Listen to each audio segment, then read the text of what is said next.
Today in Europe, obesity and overweight are on the rise. It's important to address the problem and take bold action.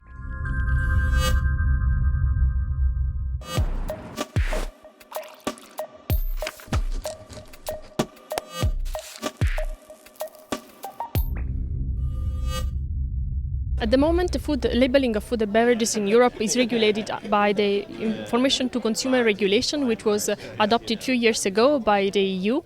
And over the years, this regulation will help consumers to know more about what's in their food and what's in their drinks.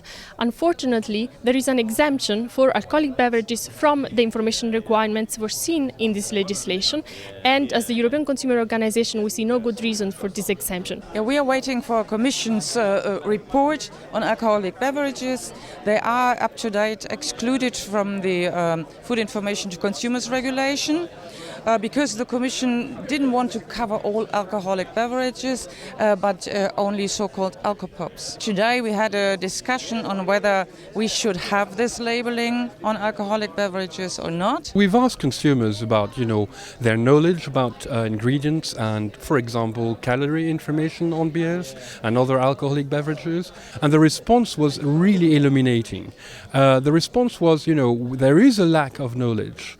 Our announcement today was to say that all across Europe, a critical mass of brewers, big and small, will be committing year on year to informing consumers about ingredients and nutrition information. This is the age of transparency, frankly, and consumers have a right to know what's in the products they consume. In today's world, probably the baseline should be online. Of course, packaging can help, and the major brewers, AB InBev, SAP-Miller, Heineken and Carlsberg, will be aligning shortly on a joint approach to also include the same information to a certain extent on a number of our packages. This is a voluntary commitment.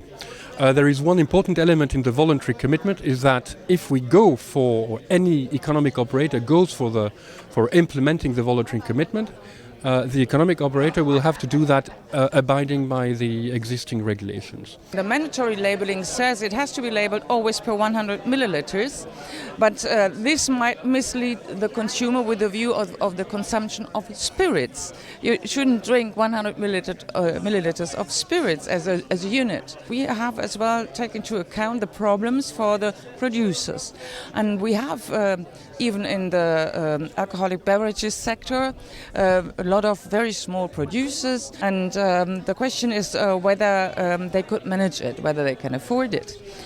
We need more information on that, I think, by the European Commission and by the sector as well, if we want to go on with this discussion.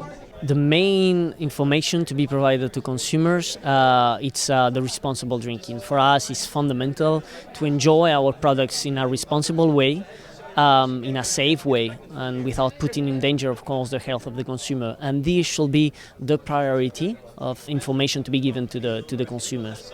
We would be favorable to having the law be extended, because that way also wine and spirits would join us. I hope they join us voluntarily.